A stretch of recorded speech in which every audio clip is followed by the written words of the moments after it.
Perspectivas Latinas, a community service of CAN TV. I'm your host, Karina. Joining me today is Ricardo Lopez from Chicago Metropolitan Agency for Planning. Welcome, and welcome to you, Ricardo. So good to see you again. Likewise, Karina, thank you so much for this great opportunity to be here once again this year to talk about the amazing work we're doing around the Go to 2040 plan and the implementation of our region's comprehensive plan. You know, we a lot of people know, for example, in Chicago, we had the Burnham Plan that celebrated 100 years, and that's the end of that, right? And so now we're looking at a longer-term plan, all the way to go to 2040, for a plan for... It's a plan, it's a comprehensive plan, as you said last time, our region. Just to talk a little bit about the region that CMAP, Chicago Metropolitan Agency for Planning, serves, is the 7 northeastern counties of Illinois: Lake County, Cook, DuPage, Kane, Kendall, McHenry. And the purpose, the mission of CMAP is to plan comprehensively for the economic prosperity and also the quality of life of our residents. Last time we had a comprehensive plan was over 100 years ago, and it was a Chicago Plan of 1909. So we're very excited. This is a comprehensive, coordinated plan to help guide public policy, investments, and development decisions. So when you say a comprehensive plan, just to sort of, break that down a little bit, I think for some of us, we may never think about, or maybe we do, that, gee, how close together do hospitals need to be? Like, where do we need a hospital? How do we know when to build a school, when to close a school? Who decides where the highways go? We're really, you're really talking to us about that this stuff doesn't just pop up one day. That there's actually, is this part of the comprehensive plan? Exactly. Over the years, our region has continued to expand in patterns that have been unsustainable.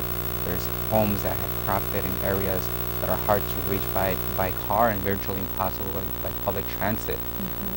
In the year 2040, our population is projected to increase by 25%, adding an additional 2 million people to our region. So how do we plan to be able to address the different needs, the challenges?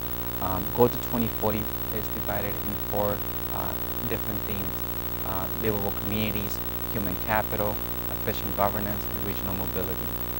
Those are all themes that address issues such as housing, transportation, parks, the environment, open spaces. So it's very important to our communities. As soon as you say transportation, I'm old enough to remember. You're not, but I am.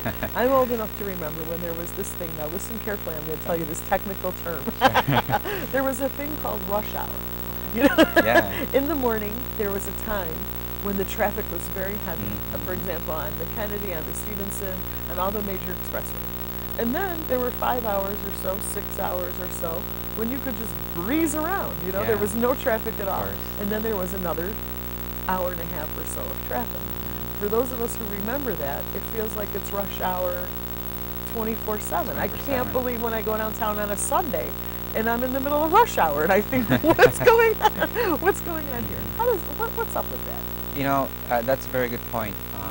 It affects not only the current infrastructure of our transportation system, but it also affects the quality of life by contaminating the air, congestion, with resulting loss of time, money.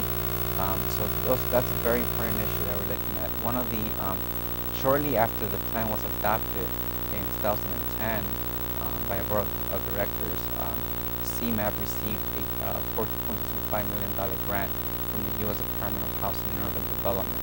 It's a sustainable community initiative to be able to implement the work that we're doing, the recommendations of the plan. And through that program, we've been able to work locally with communities to plan to develop local comprehensive plans, sub-area plans, and to address a lot of those issues. How do we work with local government for land use that supports public transit? What do you know? But seriously, I think that what I've understood from you, what you've explained to me in the past, is that all these systems were built work very well, and they did work very well with a smaller population. Sure. And then as the population grows, it's how do you get the infrastructure to keep up so that, like what you said, that we have a quality of life. And so one of the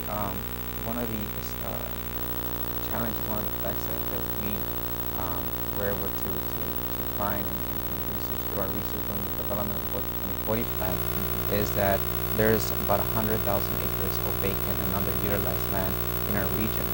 So rather than to continue to expand outward, why don't we redevelop and make good use of that current infrastructure to develop in a more compact manner to create more livable communities that are walkable, healthy, and safe to get around to your daily needs, to go to school, to go shopping, to go to work.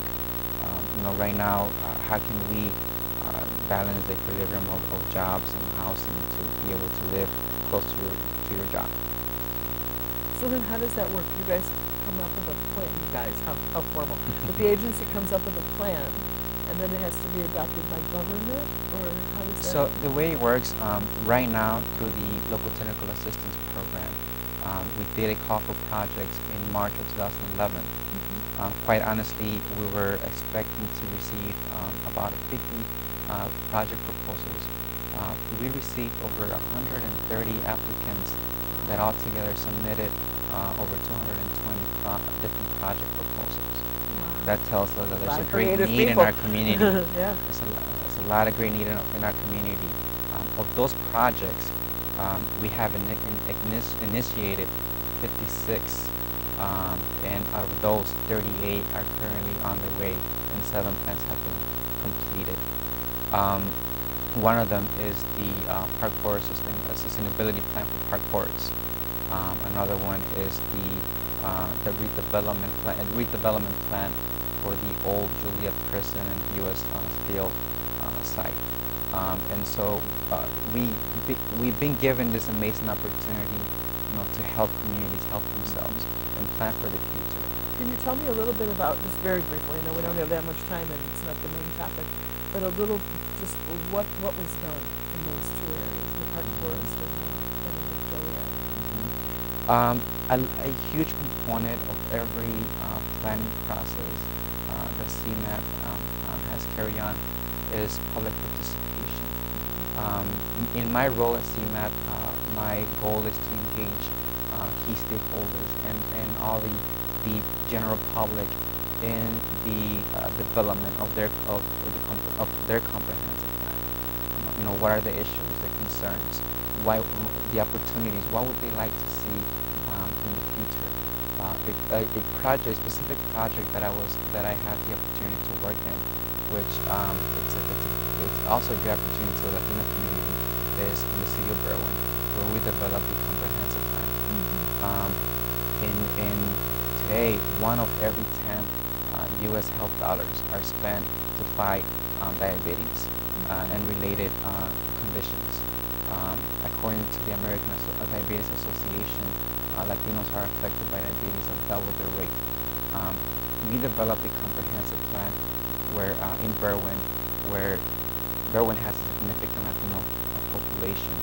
This comprehensive plan, one of the strategies is how do we create livable, healthy communities by preserving parks and open spaces. At the same time, how do we add more open spaces to increase walkability, to be able to move around in non-motorized manner, adding bike trails for people to bike not only within Berwyn but among other neighboring communities. And altogether, those are different elements that oftentimes we don't think about, but are add on to the quality of life of our residents.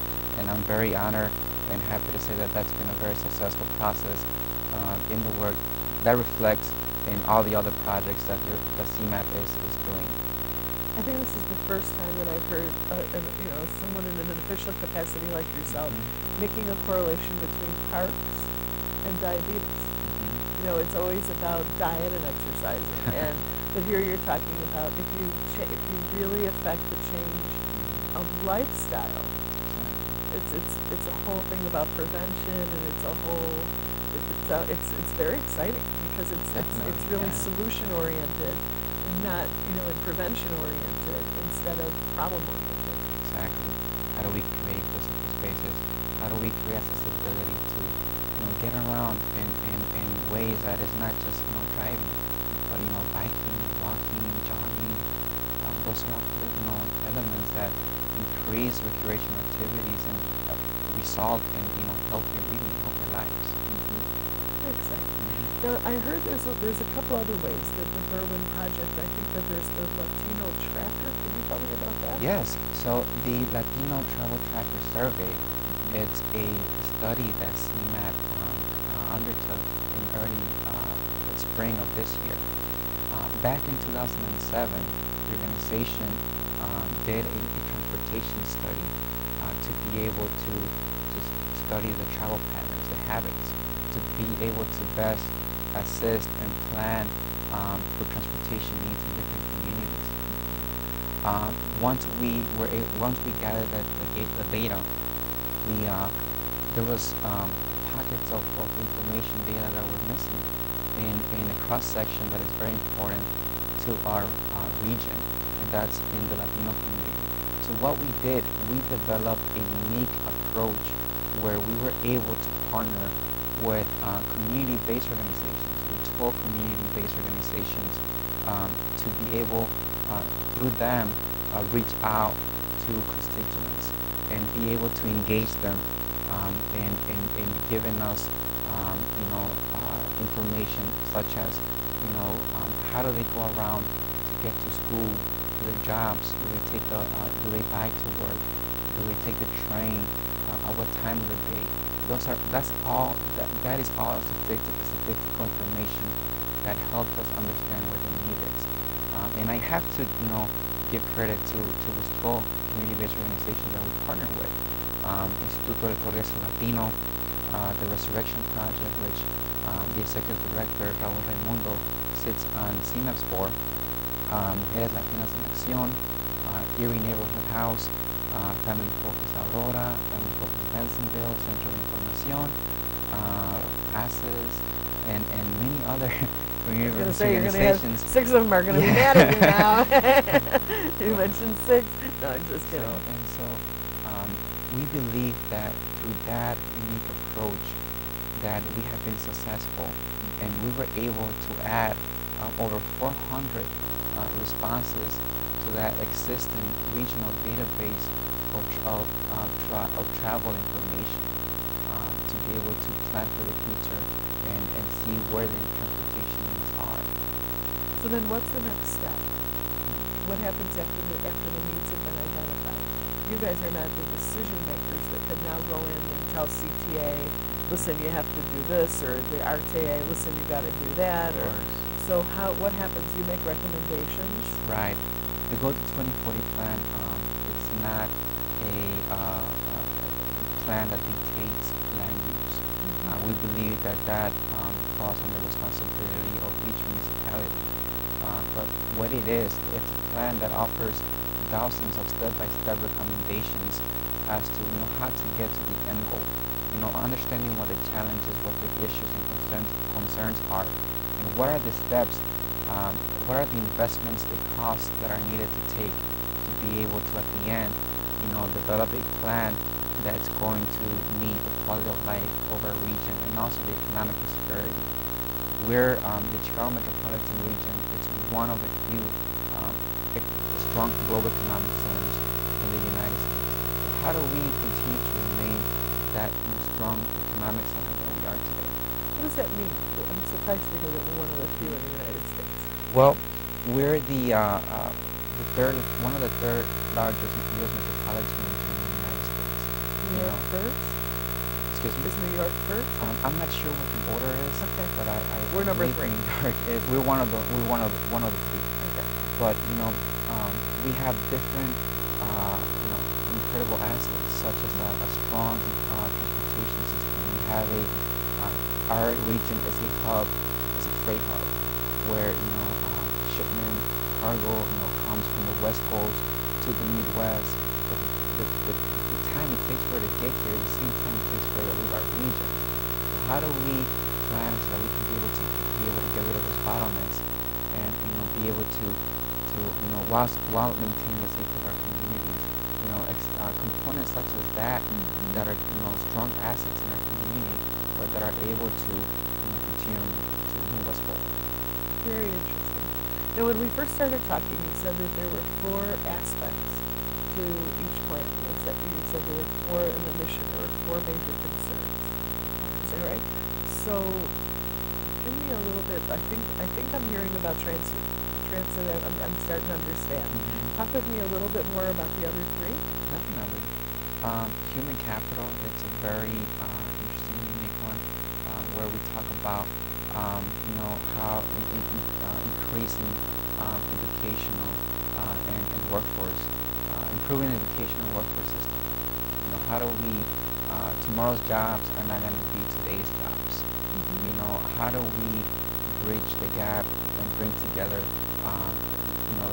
the educational institutions with workforce developers, workforce institutions, and have them have a conversation of and while looking at the projected industry clusters that are growing in our region, and having a conversation of what are the skill sets required to meet the jobs of tomorrow, what partnerships could we form, develop, what projects are effective so that we can invest in those specific programs and to be able to train a workforce so that once they're out of school, they're able to go into the jobs and they're able to maintain the jobs here in our region. So that's an example of what we talk about under the theme of human capital. Can I ask you a question about that? Or let me share a little bit with you about that. Okay. I was reading an article and I just wanted love to get your reaction. I was reading an article that was talking about how maybe 50 years ago, or more than that, 75 years ago, our school systems were really designed to produce a labor force that would be very different from the labor force that we're going to need in the future. That we were taught to be good factory workers, that we were taught to take instructions and not question authority, that we were taught to be able to do repetitive tasks, forgive the redundancy, but over and over again, and that a lot of those jobs in our future are all going to be done by robots and all going to be automized, and we don't need people who are good little worker bees. That what the article was saying is that what we need now are people who will be entrepreneurs, who will be creative, who will think outside the box. And so then working backwards, you have to do a whole different education system. You have to have people, you have to train us to be more creative and to be less obedient and to be take more risk taking and all these things. Sure. Is that the kind of thing that you're talking about, or am I off base here? No, I mean, manufacturing is not going out the window. I think we see that there's different products being developed that we still need that workforce from that labor force. It's just there's different skill sets that come in handy to be able to develop those new products, manufacturing products. So I think one of the strongest, we like to believe that the strongest asset in our region is our human capital, our labor force, and it's one that we want to make sure that we continue to build capacity to meet those jobs tomorrow. So we certainly have some training for factories. And a lot of we feel that with the work that we're doing for the local technical assistance program, developing sub-area plans, corridor studies, comprehensive plans, that we are able to bring new opportunities to different communities to be able to trigger the local economy and be able to develop new jobs. And that's our hope. How do we move forward and how do we work for economic prosperity? How do we? By implementing Go to 2040 and getting involved in the implementation process. This seems like a good moment to pause for just a second and say, if people are interested in seeing the plan, what can they do to see it? Well, the first step, this is a copy of the a short version of the Go to 2040 plan. But the actual copy, it's over 425 pages. they are both available on our website. The short plan is available also in Spanish. So if anyone is interested in learning, it's an amazing read. It has cute pictures that sort of give you a vision of the future. You can go on our website, which is cmap.illinois.gov. Illinois spelled out. They can be able to get a copy of it, request a copy, or just read it online. They can also subscribe to our newsletter. We have a weekly newsletter that goes out. And also we have different opportunities to get involved, such as Future Leaders in Planning, which is a leadership development program with high school students, where the main goal is to engage them in learning about different planning issues of the region. Each year we bring in about 25 to 30 students from throughout the region. They meet once a month on a Saturday at our offices. The first half of the program, students go out on field trips. We bring in experts to talk to them about different issues and topics and planning. The second half of the program, the students develop recommendations that are all aligned with the strategic recommendations of Go to 2040 plan. And through that, we're able to engage the youth and implementing the Go to 2040 plan. It's a great opportunity. We're still accepting applications. The deadline is September 24th. That's a free program. I'd encourage any high school student to apply. That's very exciting. Would they need to have a certain interest? Like, would it be more for There's no math interest. students than social studies? No. Or The neat thing about this program is that it involves so many different backgrounds, careers, architecture, environmental planners, water supply, housing, public affairs, any student interested in government, public policy. I think it's an opportunity that could offer a different perspective and what are some different careers that perhaps they might not know about. awesome! I'm glad you got that in there. Very, very good, very good. So one time I think, and correct me if I'm wrong, wasn't there some conversation at one point about a higher speed way to get between like Chicago and Elgin? Or was that not part of this plan? Right. So we have identified capital projects. One of them being the extension of the Elgin O'Hare Expressway. The other one is the extension of the red line. Right now it goes to 95th, but the extension of the red line is 130th. The bypass of I-57 and I-88. And so those are capital projects that CMAP has identified as important components of moving forward with that region. So when you say they're capital projects, are they funded or not yet? Are they funded? They have been funded. In addition to those capital projects, we have a list of projects that are fiscally unconstrained. And the thing about this plan is that, even though it goes to 2040, we understand that it's going to take longer than 30 years to get implemented. Sure. And a lot of these capital projects, one thing to know, those are not projects that are going to get implemented from one day to the next. It might take longer than 30 years, but we understand that we need to start now. And CMAP cannot do it alone. We need the support and involvement of stakeholders at all levels. Very good. It's great to talk to you. It's such a futuristic, I'm sitting here thinking about, I'm 55. How much of this will I live to see?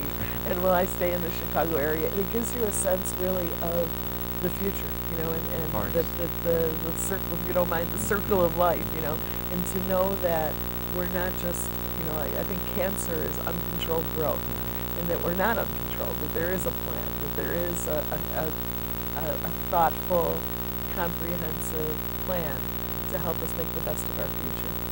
Yeah, it's very exciting. Oftentimes, we go about our lives and we don't think about stuff like that. How our region has such beautiful, forest reserves, open spaces, parks, that, they're there for a reason. And I think the Chicago plan I mentioned are going to help with having those, for our livability. And so, it's a very interesting and exciting moment to have a new plan, a new comprehensive plan that really does take a coordinated approach and see, planning for the future. how's your future gonna look? Mm-hmm. So, Excellent. Thanks so much for being here. thank you, Karina. It's Great. always a great opportunity. Great to see you again. I'd like to thank my guest, Ricardo, for joining us today. Perspectivas Latinas is a community service of CAN TV. If your not-for-profit organization would like to use CAN TV services, please call us at 312-738-1400 and ask for nonprofit services. Tune into Perspectivas Latinas for local issues and concerns every Thursday at 8:30 p.m. here on CAN TV 21. I'm Karina. Thank you.